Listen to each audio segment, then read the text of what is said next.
Hello, female founders. This is Aliya, and here's Kelly from Women Who Lead and Sell. And today we're really excited to bring you an episode about burnout, and with the wonderful Jayne Morris, author of Burnout to Brilliance. What really surprised me about this was I thought I understood what burnout looks like, and she really unpacked it in a way that actually made me think, are there times when I'm actually suffering burnout and I'm just not recognizing it? I don't know what I don't know. Yeah, she was amazing. I think the key thing for us, we know you as listeners have businesses and you have responsibilities, and burnout, we're hearing it and we're seeing it everywhere. And we didn't want to have another doom conversation about this is what you need to worry about. Jayne unpacks it, as Aliya said, in such a careful, considered way. She really helps you to visualize holistically as a founder what types of things you might be struggling with, even just down to the basics of sleep. And it's just a must-watch episode. Just think about what you need. Sit back. If you're in the car or in the gym, just make sure you press play, listen, and just make some mental notes. And you let that kind of expand your self-awareness, because how you look after yourself is how you're going to be looking after your team and your ecosystem. And it's just so important to us at Women Who Lead and Sell that you have your health as well as your business growth. And it's another thing that's important to us is that we deliver value. So if there are any questions or anything you want us to address that's really important to you as a female founder, do send us a message and let us know. Please subscribe and like and share. The more that people listen to us, the more that we can really deliver what you want. So please feel free to enter into a conversation with us about what are you trying to deal with right now? What are you struggling with? We want to help. We want you to come into the conversation.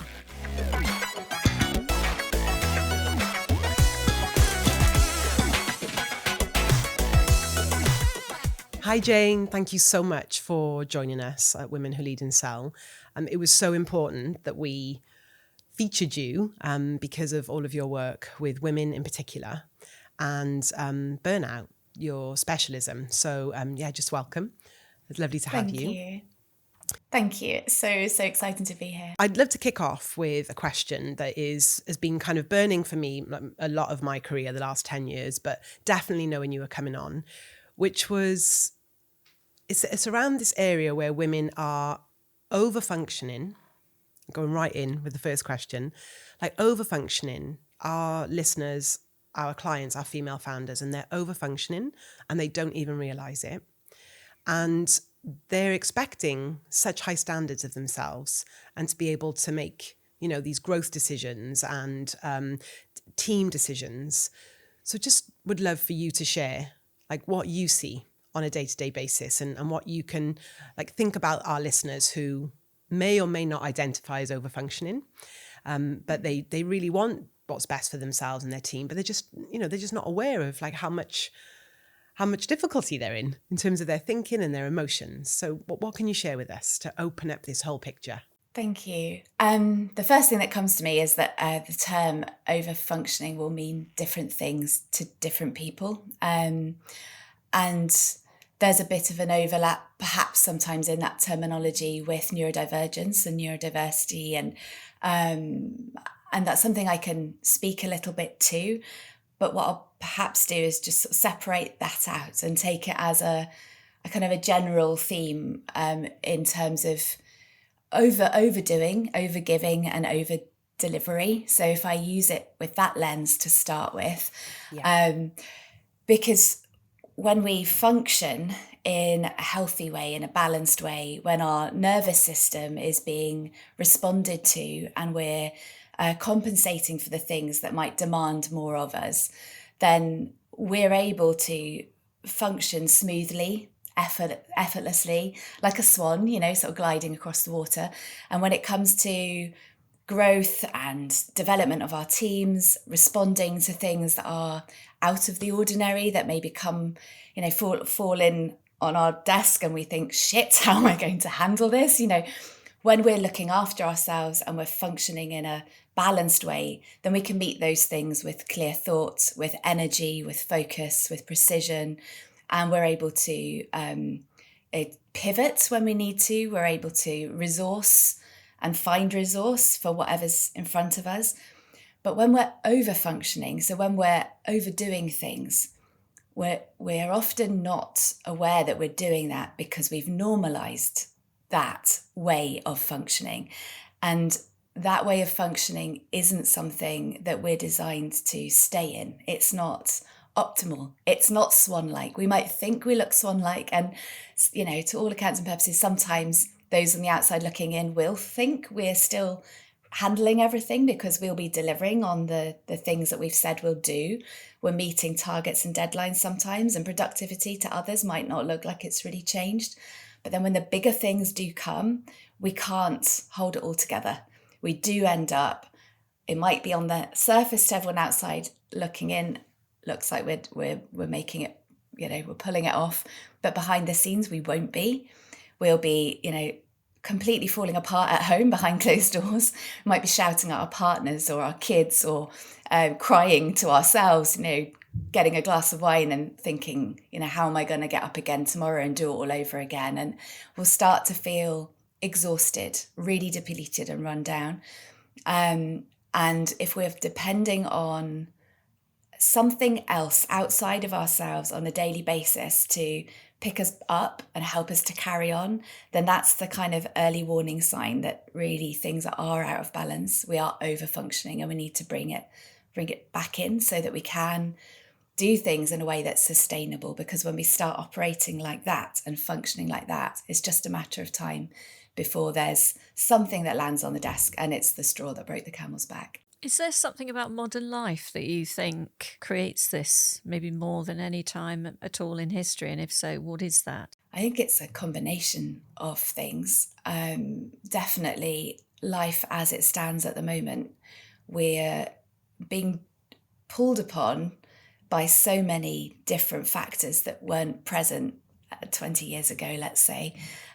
So since the birth of the internet, if you look at stats around burnout, there's been huge increases in the number of people struggling with ongoing stress. Burnout is essentially stress that's been ongoing, that hasn't been, they'll use the word managed, but that often I think puts a lot of onus on the individual as if it's their fault.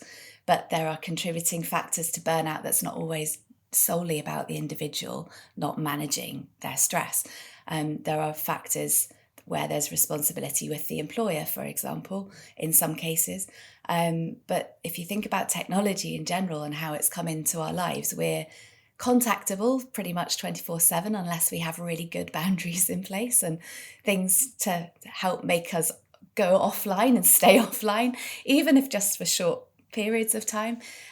But we've also got expectations placed upon us to be bettering our best in every respect. So that can be from our physical appearance through to the way we parent, through to how we show up at work and how we progress on the career ladder, and what we're role modeling to those below us, and are we moving swiftly enough upwards? Are we breaking through those ceilings?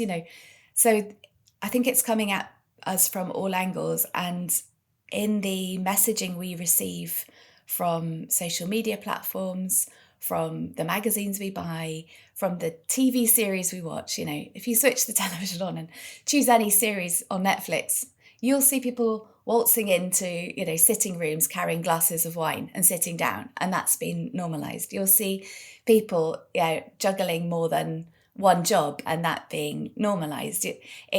We're getting messages all the time that the things that we use to cope with stress, that's okay on an everyday ongoing basis when it's not, and that that we need to be everything to everyone all of the time and at a level that's just not obtainable and sustainable all of the time. So I think the cracks are now starting to show. If you're listening to this podcast, you're interested in hearing other people talk about the questions you want to ask about growing your business, and we have the space for you. We have something for you in that regard. Kelly? Yeah, we've set up something called the Future Room.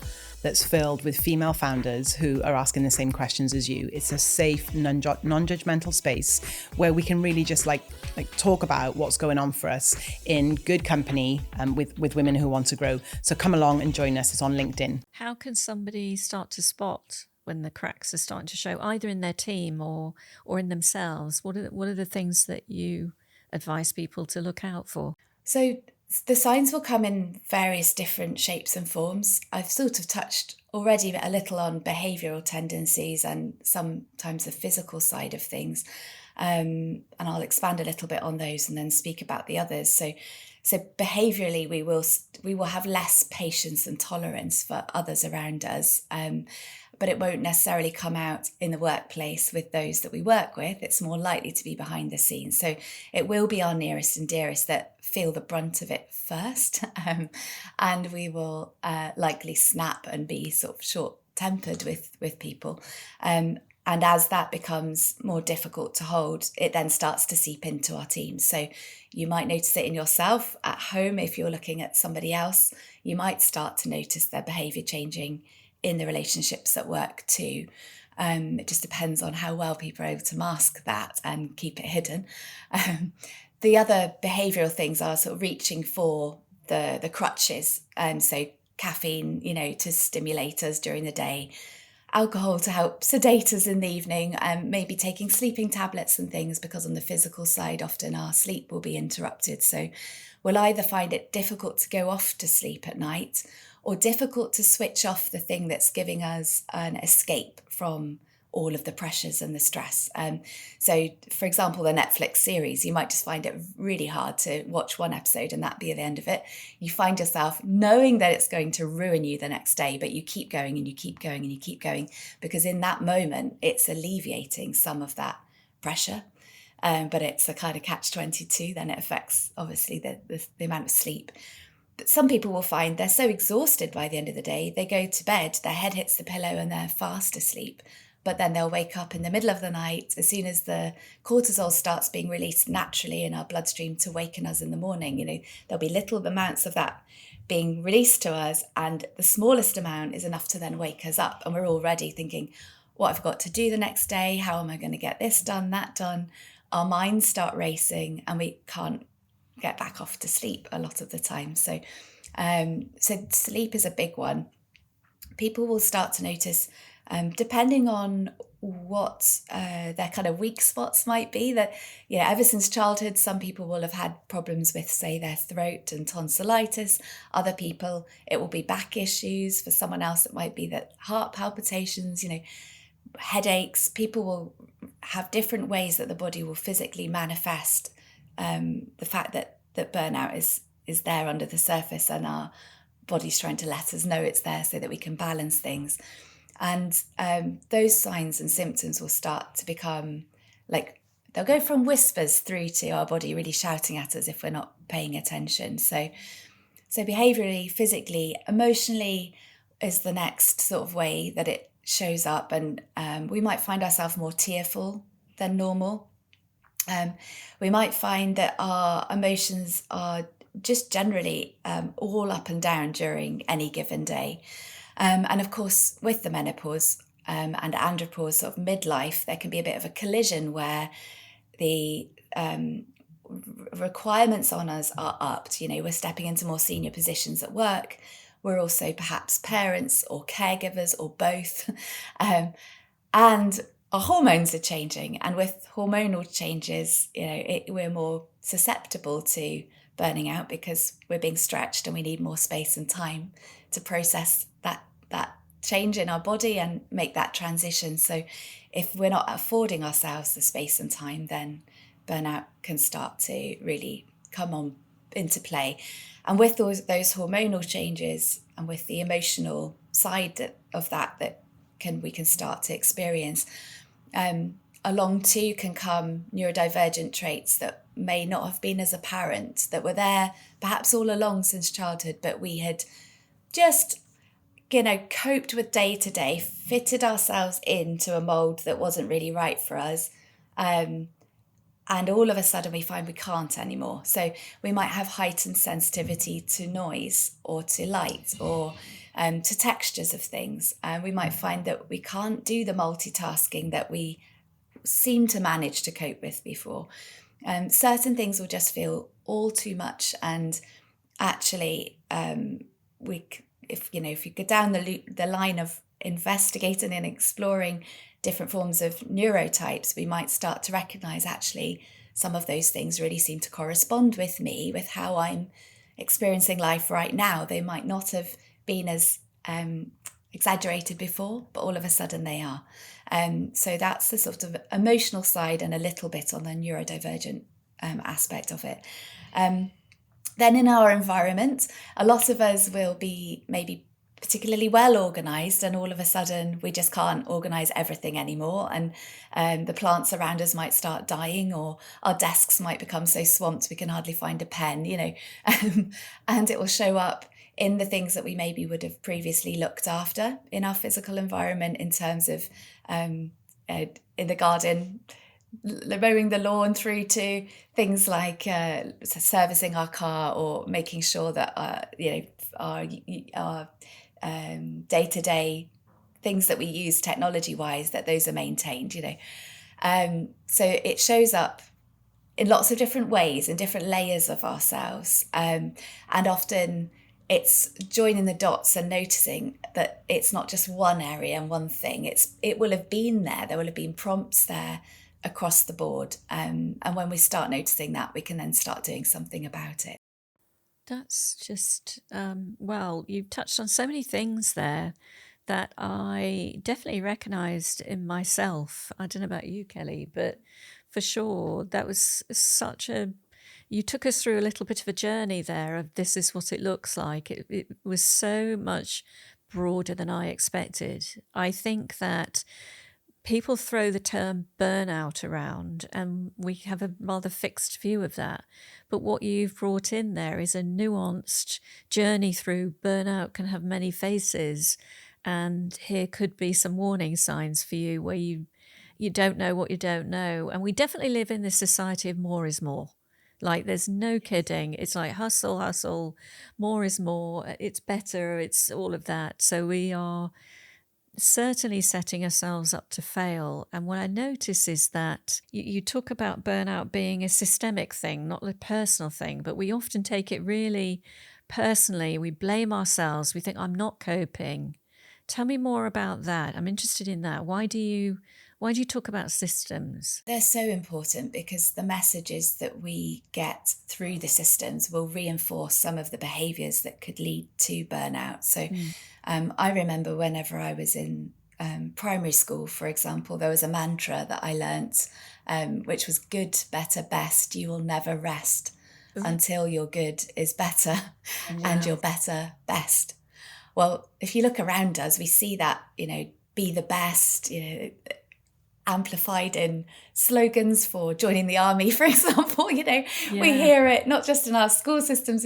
We hear I do a lot of work for different retail companies, and they'll talk about the customer being king, and do your best and go the extra mile for the customer. All of these things are said with good intention to help. In terms of the primary school mantra I learned, it was about there was no limits to what you could achieve, and believe in yourself and go for your dreams, that sort of thing. All very wonderful things. But if you're approaching that with your good isn't actually good enough, so it needs to be better than that, and actually what's the goalpost for better, then it needs to be even bettering your best, then that's really perfectionism that is being encouraged. And whenever we encourage, in other areas, this idea of going the extra mile or going above and beyond, that's all fine and well, as long as that individual has the resources to bring themselves to give more and to be more and to do more. But if they're not really well resourced, or they're having a bad day, or that they're under the weather, then that pressure to better something and to be the best means that we're compromising our own self-care in order to deliver whatever that external thing is. So it's definitely something that is in messaging that seeps into all of our systems. And, in the school system, we've got models really that are quite outdated now and are still being focused upon. One of my colleagues just recently actually wrote to her school and sort of started a bit of a movement, for example, around children's pen licenses. So many children in the UK at primary school age, when they reach the sort of latter years and they're about to start secondary school, they will be granted permission to use a pen, but only if their writing in pencil is perfect enough to be awarded this special permission of having a pen. And there's so much in that, right, that we're then putting forward and presenting to our children that speaks beyond their handwriting. It's sort of setting standards of something for them that will be really quite stressful for many. And in our systems, as we sort of think about as we move through the school years, there's something about achievement, there's something about awards and praise only coming for those that, have reached these higher heights with, whatever's being assessed of them. And really, whenever we move into then the workplace or into further education before working perhaps, that continues, that messaging continues. And in graduate programs, it's there.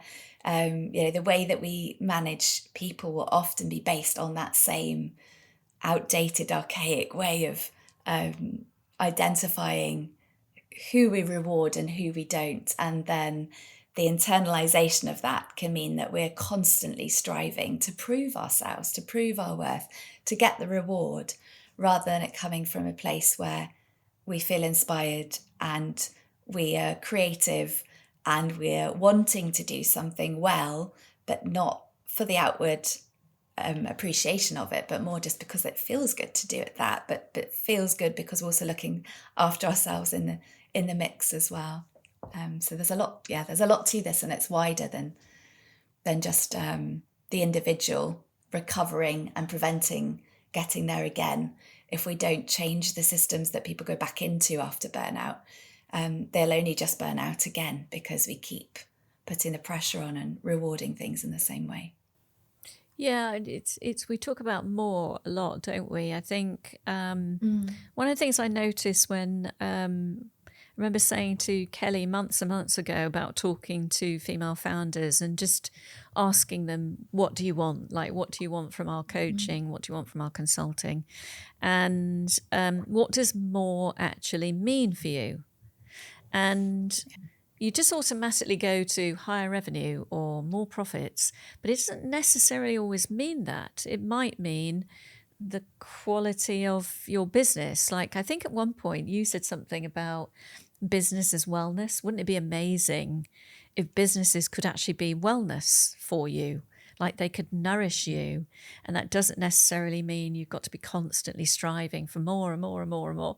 Could it be that you work a bit more deeply, more profoundly? I know you've done some stuff around the way companies and businesses work together, and you've talked about, I think, sociocratic models. I don't know what that means, but is that one of the antidotes that you're looking at creating for this systemic problem of better is better and nothing else will work? Can you tell me more about that? Yes, sure. So firstly, there's definitely this addiction to more that we've managed to create somehow. What more and what new thing can we bring in? It's the new shiny object sort of syndrome often as well. And there's something about actually if we apply a bit of a coaching lens to this, if you're asking a client, what more do you want and what more? Yes, all of those things about the external verification or appreciation or the next job title or extra kind of zero on the salary packet or whatever it is that will be there. But then when somebody contemplates, okay, and if I already had that, then what more would I want? And we go deeper and we go deeper. It often comes back to wellness. It does actually come back to, I'd just love to feel good every day. I'd love to feel more peaceful. I'd love to be able to restore the relationship with a certain person in my life. Or, often when people kind of get beyond the conditioning actually of, oh, it's about this thing that's out there, then it drops into a deeper place of what they really want. And we can then start to explore, okay, so if that was to be obtainable for you, perhaps without all those other things, how might you start fostering that and bringing that in already? Because they already have a sense of it just in exploring the question, the contemplation of it. That piece becomes present in them. And then that change, it's a game changer, I think, for people around. So what's this all for? All this hustle and all this stress and all this chasing your tail and bettering your best and more. There's some really interesting models that are already being used in some quite large organizations. In many traditional settings, very hierarchical structures in place where you've got the person at the top that makes all of the decisions, essentially sets the tone for the entire workforce. It doesn't matter how big it is. And the sort of messaging that is role modelled will cascade down through each tier of the setting. And something might be proposed and it sounds like a great idea. Let's say there's a wellbeing initiative that's announced, it might sound great and might be put together in a really practical way and look like something that could really work. But if the person at the top isn't really walking the talk with that, doesn't really believe in it themselves, isn't practicing what they are proposing, then it will be felt through the system that, yes, this is being said, but it's not what's being done. And this is being said, but it's not actually being responded to. Or this is being said, but it's not really being appreciated. Or I'm going to get in trouble if I actually do this thing. So it doesn't work.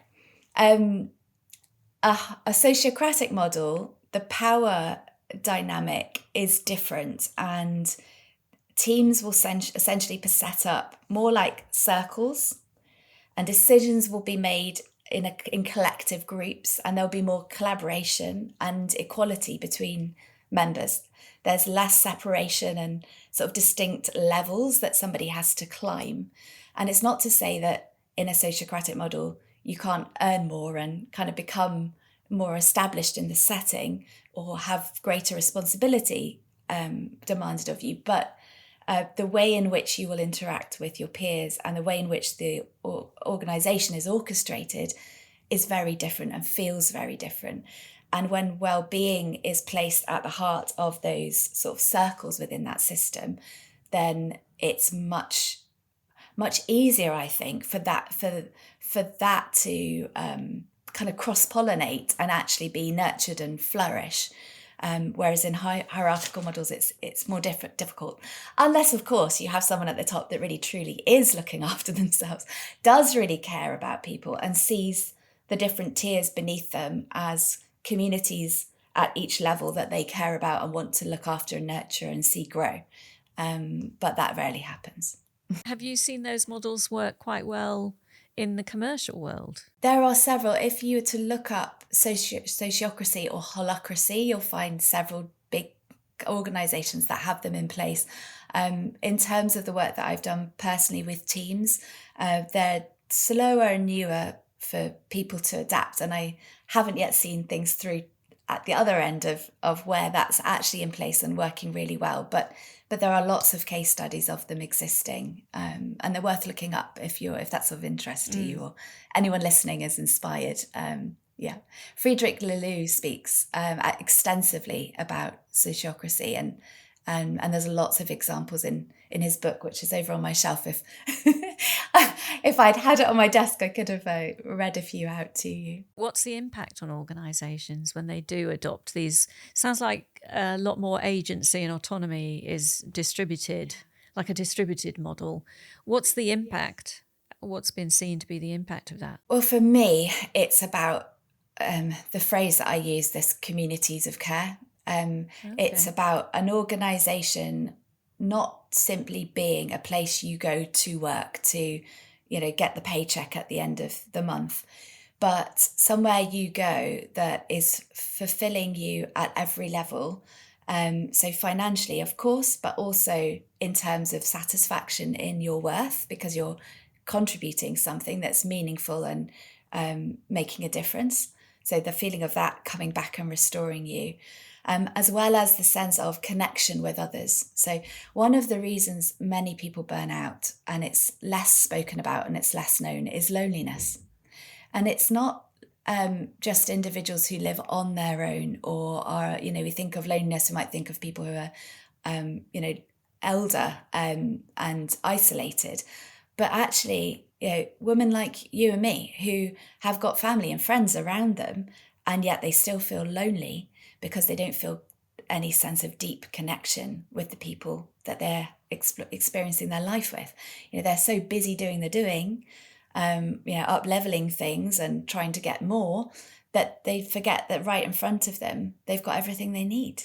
And if they could only be present to that and really allow themselves to receive that, then they would feel filled up with love, essentially, and with that connection of bonds of affection in our lives. So workplaces, when they are set up in ways that nourish community, can compensate for loneliness. They can support the connections that we have in our life, because we want connections beyond just the people we live with, right? We want to have connections with people that we see outside of the four walls where we live, and workplaces often are those for people, and they're not always physical, right? We also nowadays, many of us living either exclusively online and having these connections with people virtually, or in some instances are more commonly hybrid setups where you might have 1 or 2 days in person with people, but the rest of the time you're just using Zoom, like we're using a version of today to have this call. So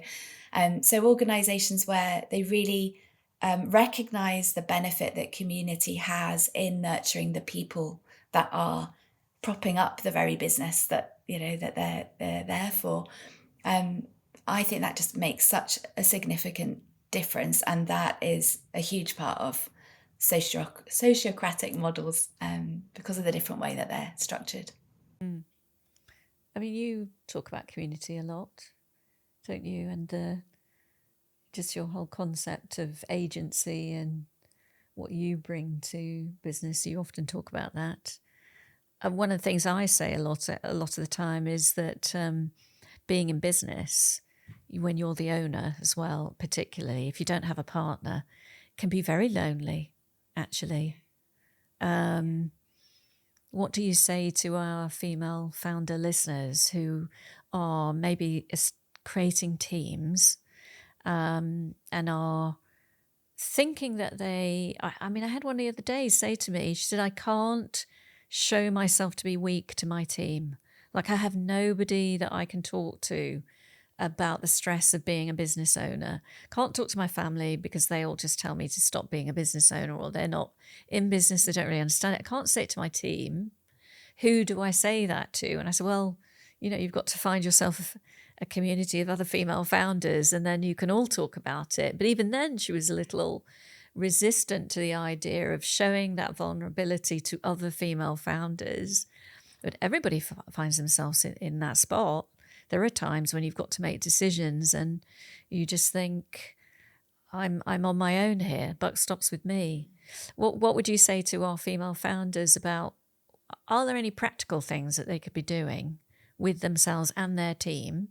You go, yeah, have a look at this or read this. What would you say? The advice that you gave about finding others that are actually outside of those spaces to connect with is the starting point. I think the vulnerability piece again comes back to conditioning. We're taught to hold a kind of armor around us and a bit of a guard, and to put a brave face on things, and what is it, fake it till you make it, almost not let people know that you're struggling or that it's difficult or that you're finding things hard. And I think a softening occurs around that when we are in proximity with others that we get to know and trust builds and grows, and there's rapport that comes that means that we can start to let that down and begin to feel safe enough to open up and be honest and have those more meaningful conversations with others that can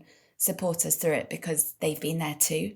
And I really do think for founders, you only really find that if you do seek that out outside of the business that you've founded and that you are the person that's driving that team.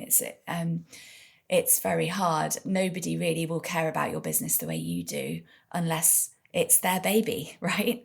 They might be on board with the passion and purpose that you have and what you're creating there, and that's what you would hope. You'd bring in people that see your vision and feel they want to be part of that along with you, but they're never really going to fully take the level of care for it that you do, and the responsibility of it really rests on your shoulders. So when you're in a room with other founders who get that and can relate to that, and little by little can share their own struggles, then you suddenly realize, oh, it's not just me. And that's such a beautiful thing when that starts to happen and those conversations start to open up, because people then really will support each other. We're naturally drawn to do that with others. It's one of the things that get people in trouble sometimes. Yes. We can tip out of balance with it and do too much of that, but in a nourishing, reciprocal way, I think circles for women that they can come into and be supported by other women are really valuable. And I'm part of one myself with my own business, because I don't know where I'd be without it. Actually, it's made a huge difference in my life. Amazing. Yeah. I'd love to kind of, join in, just listening to the different questions. And I think that vulnerability piece, I understand both sides intimately. I understand running my own and supporting other women in growing their performance-driven businesses. So getting to 7 figures after a really strong proof of concept, and them having systemic goals, like they actually want to take their models into organizations and really make a difference from the inside out. So there are growth goals. So we are in a growth conversation, all around external to the business. And then, and most of our collective clients are only up to a couple of million, but it's still that's a big business for a woman when she's raising a family and also caregiver to an older generation and probably contributing to communities, because they're the types of women we attract. But it is really interesting. There's a performance conversation which requires one set of tools and a way of thinking. And then if you are a woman who is fortunate to be tapped in and can really feel your own wellness or illness and others, that's like it's almost like having a separate part of your business you are responsible for. Ultimately, everything that happens in that ecosystem, you are. I'm unpacking, over years, what I think about this. I am not solely responsible for that system because I've set up a business, but I am responsible for the metrics of the business and how that goes. So it's really quite an interesting constellation to look at, to go, okay, so I have growth metrics here, and that's one thing. And then there's my wellness and how that is probably mirrored out in my organization, because how I look after myself is what other people are looking to, working late, stretching for the extra goal, doing more with less, all those things that are they're very celebrated. Like I was truly, I'm 47 now. I was in sales and strategic development from, university. So I was really conditioned to do more with less and bootstrap and all those things. Like you was just celebrated for it. You won awards for it. And then we are now, in 2025. And of course, the last 5 years has, really brought things to light, where there's a reconsideration, like a global reconsideration. But it doesn't matter that all that is being shown to us. There's still, on a personal level, agency and control, actually being able to say no to the growth And actually my family are really important and my relationship with them. And actually I'm depleted and I'm lonely, or I can't speak up in my team to share responsibly when things are going right or wrong. Like there's a complexity to it. And definitely that's why I stand a lot for care and compassion in that process, because if we were just going at a rate all the time, then you can't make space for, you can't actually allow for the ebbs and flows of what a team would need or anything. So it's a complex issue, isn't it? Like growth. Yeah. I think it was always a complex issue, but we're presented with new data. Or I certainly have been in my career presented with new data that I care more about than growth. I care more about humans and how they are doing than growth. So I've had to resolve that, like within myself, and that's what I see our female founders doing. Like they can get very overwhelmed with, what do you mean I have to be responsible for people's well-being as well? And they may make a knee-jerk reaction or a knee-jerk investment. Oh, let's do a well-being weekend then. People are just drinking. It's like, like just like, oh, let's just reach for that. We'll call it, well-being weekend, and we're talking about this because I think it is like the nitty-gritty conversation of what, if I'm a woman, so with the labels female founder, like I'm a woman running a business with multiple priorities, and I may read stuff about burnout and maybe even identifying stuff, but my witnessing is that they will struggle on their own.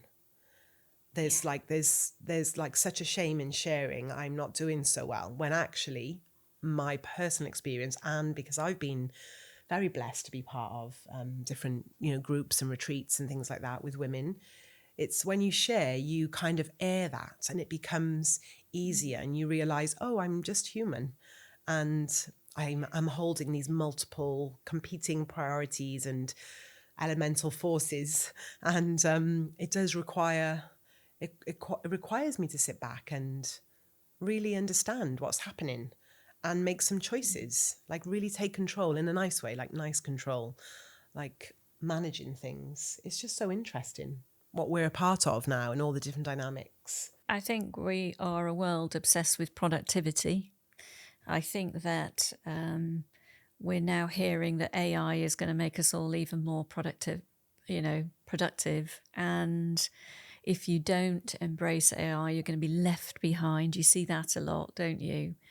I'm not sure I buy into that fully. I still think there's this space for what I would call an artisanal approach to a business, which is like very localized maybe, or very human to human, not virtual. I think there's still a space for businesses like that. I know there are some people starting to create those kind of things. What do you think is going to develop in the future? Where can you see things going from your perspective, Jayne? There's something Kelly said about the word she used wasn't beauty, but I'm going to use that word. It's like the beauty of sitting back, and then the kind of visual I got was the wider peripheral awareness that one gains when they do that.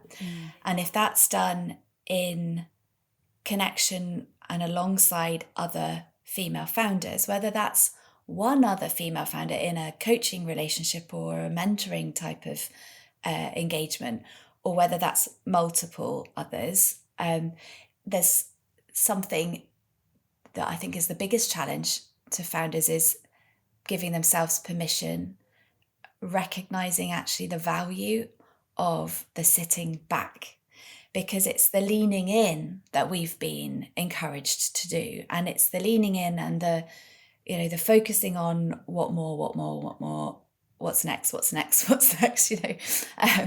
what am I missing in terms of the AI, and am I going to get left behind, or anything else along those sorts of narratives, that means that rest gets compromised. And I mean, that even that mantra I shared earlier, the good, better, best, you will never rest.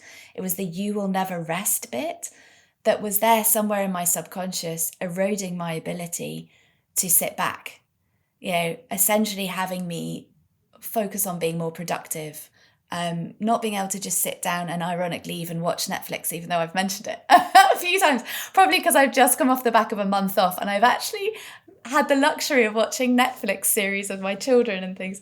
But women really, if they've been conditioned to be productive all of the time, be busy, when we sit still, we feel like we're doing something wrong. Like we're going to get in trouble. We're going to get caught out. We're missing an opportunity, And so actually, when it comes to having spaces where we might tap in and actually resource ourselves and get vulnerable and really find the way forward for our business and replenish our well-being, we perhaps are hesitant about that because we don't think we can afford to sit back. We don't think we can afford to create the space in our day or week or month to join those spaces one-to-one or in groups. I think that's the biggest thing that actually gets in the way. I've even worked with women who have carved out time to come on a retreat to really get to the root of what's resulted in their burnout and the very near loss of their business. And they have re-engineered things for themselves and restored themselves energetically, and then gone back, and that echo that's still there about the need to do, give, la, la, la, it's meant that the follow-up, the next bit, the continuation of plugging in, sitting back, restoring, having those opportunities to self-inquire and reflect and think and observe, and they get missed, and then they just end up back at square one again. And it's like, that's so painful to see on the outside, like looking in.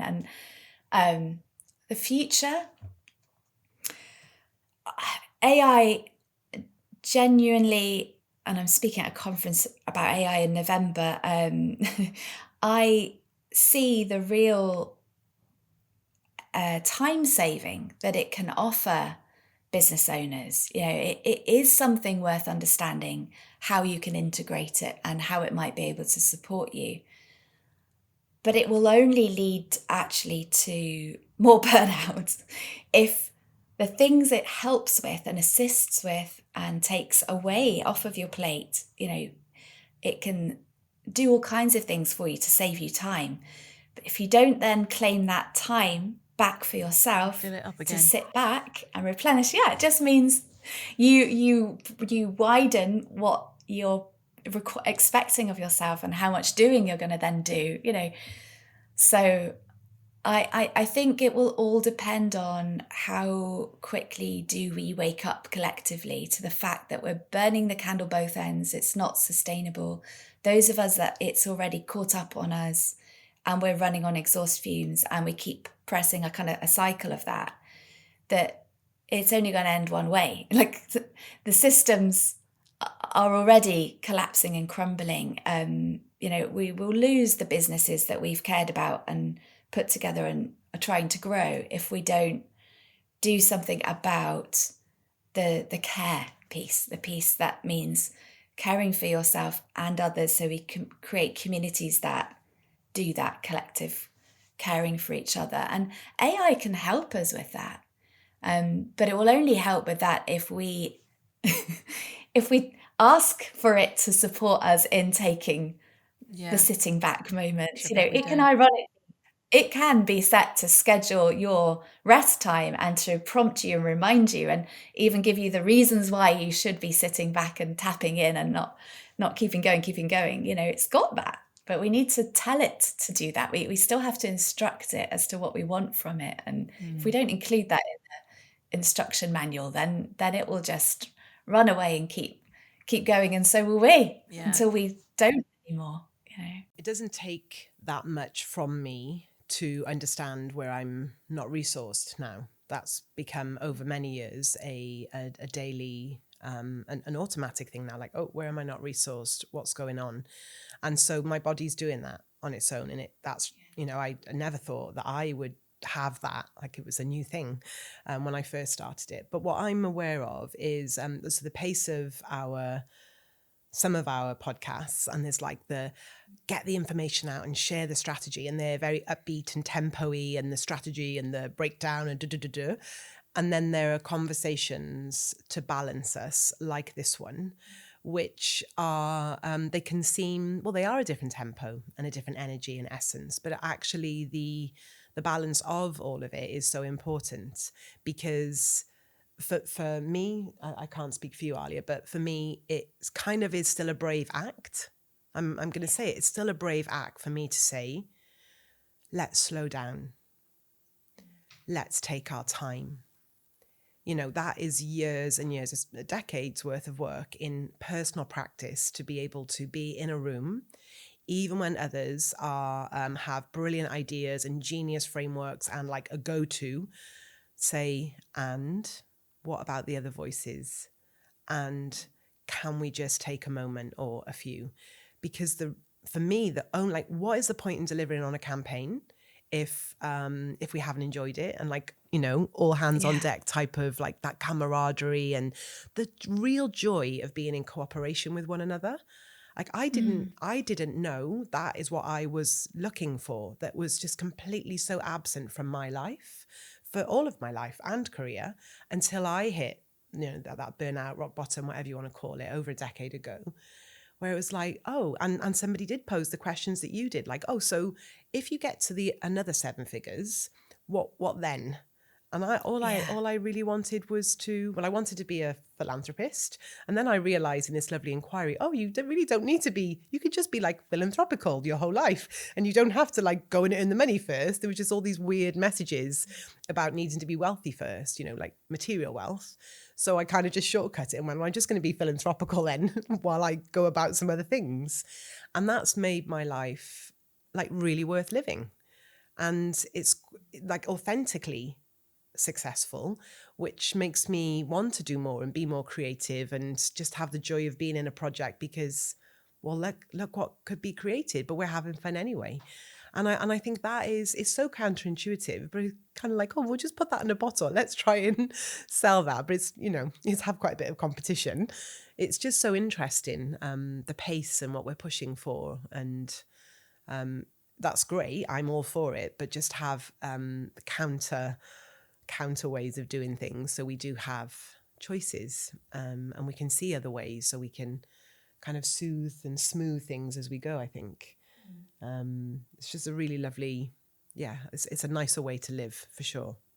That something's occurring to me about that soothing and smoothing concept that you just shared, Kelly, because I feel as though sometimes we can be have a tendency to go to either one extreme or the other. So think about, you know, all or nothing. We're either on it and, you know, all full steam ahead, or we're sitting back and relaxing, you know. And it's not, I think often it's that space in the middle that doesn't get explored. So the soothing and smoothing, the way you brought it in, it felt as though it's like these little micro moments in a day where we pause to notice how we're feeling and how we're doing, and what might I tweak here? What might I need to do to notice how my nervous system is right now and do something about that, compensate for that. And I think sometimes if we contemplate that actually we can still be really ambitious and achieve incredible things, it's not about holding our businesses back. You know, we can still grow and really, you know, flourish and do well, but that will be supported all the more if along the way, A, the journey is enjoyed, but B, the journey is like one of those dynamos on a bike where it's sort of self-charging, like generating as we go. And it will do that if we build in those pauses, those micro moments to, like you've just so beautifully sort of said, just like notice and ask questions and pause enough to figure out, have we actually captured what the person really meant with that thing, or that bit we're about to move forward to? Have we definitely thought about all the options here before we press on ahead? You know, that sort of thing. I felt just to emphasize that, because I think that's the bit that makes it more conceivable of for somebody who's feeling like they don't have the space to sit back. Well, maybe you don't have the hour a day to sit back, but maybe you can find 5 minutes every hour, or even just a minute, a minute to breathe or to pause. Start with that and then see, does that make a difference? And if it does, build in a few more of those. I love that. And thank you for going back into it, because what just popped up for me, it would have been 7 or 8 years ago, and I was on a project. My stuff is usually turnaround. There's a great proof of concept, and then they're growing. And I had gone in, and the project was supposed to be 6 months. So for female founders out here, out listening, just like paying attention to how something feels is such a compass. And at about 2.5 months, it was two women running their organization, and they halted. I'm in right relationship with the people I work with, so I was able to check in. And the one woman said to me a couple of weeks after we completed, I did a debrief on what had not worked for them, and she said, working with you felt like you were hacking at my trunk. That's how she described it. She said it was so painful. I knew the work was necessary. I knew it was insightful and it was going to take us to progress, but it wiped her out. I was devastated. I was really learning to come into my body still. So I didn't know what to do with that. And I, went off and sought supervision. But that intimacy and that honesty took me to a deeper level of understanding. And even just last night when we were speaking, when I think about that was 7 years ago, and I'm still moved by it now, and we're still in connection.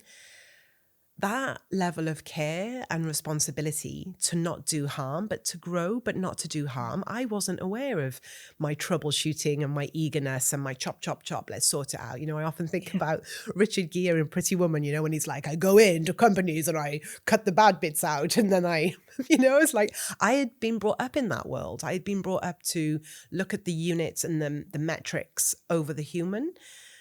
And I had answered the call to be more human, but I was on that path to learning what that looked like. And then when I was talking about troubleshooting last night, I had something new come through, which was about tender troubleshooting. Like, we are going to need to go into your business and look at some of the bits that are a bit problematic and some gaps and stuff that doesn't really work out. But it can be tender. We can do it in a careful way. So I'm like, how long this process takes of the deconditioning and the patience with oneself to be really caring and patient with another. And then that links into what you said about this motor and this regeneration. And actually we're much slower beings than we've been conditioned to be anyway. So I'm like, we just know this pace is just like this juggernaut of a machine of industry. And of course we want to be competitive and stand out, but it really is this like a personal, it's like personal power to just take our time and to be really kind with one another. And it's kind of a revolution, really, if you think about it.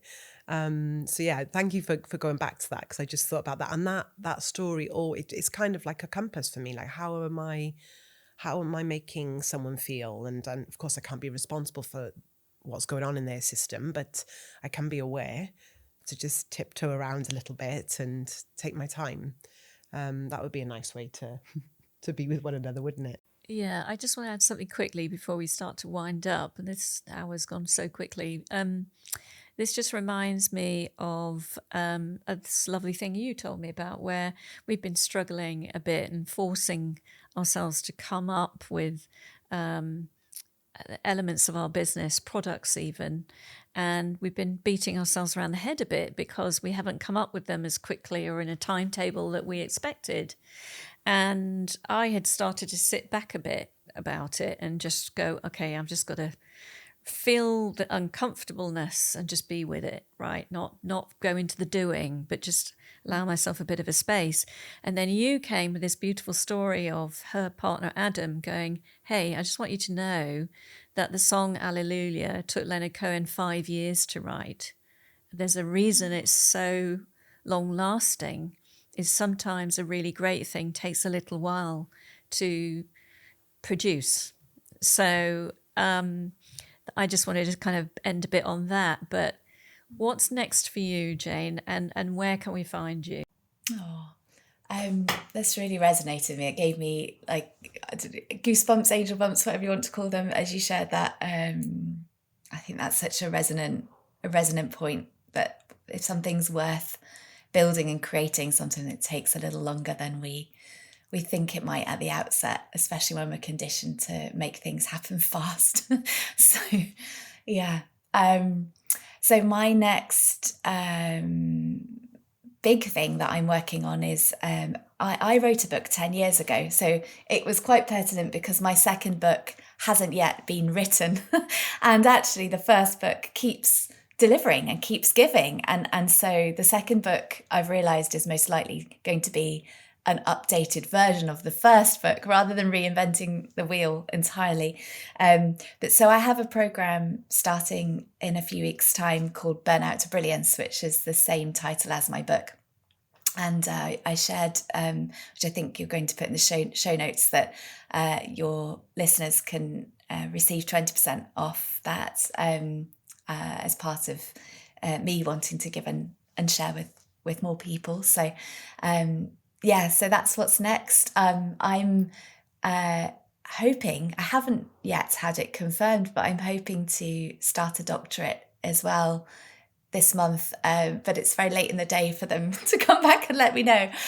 Will I or won't I get this thing that I've been dreaming up for quite a number of years to deepen the work that I do in the world. So that's what's next for me. If it's not this year, then maybe it will be next year. We'll see. Keep your fingers crossed for me. Well, that's amazing. I look forward to calling you Dr. Jayne Morris in the not too distant future, Jayne. And thank you so much. Thank you, Jayne. It was so pleasure. Informative, and as always, just like heart opening. So thank you. Thank you. It's been a pleasure being here with you both. Thank you so much.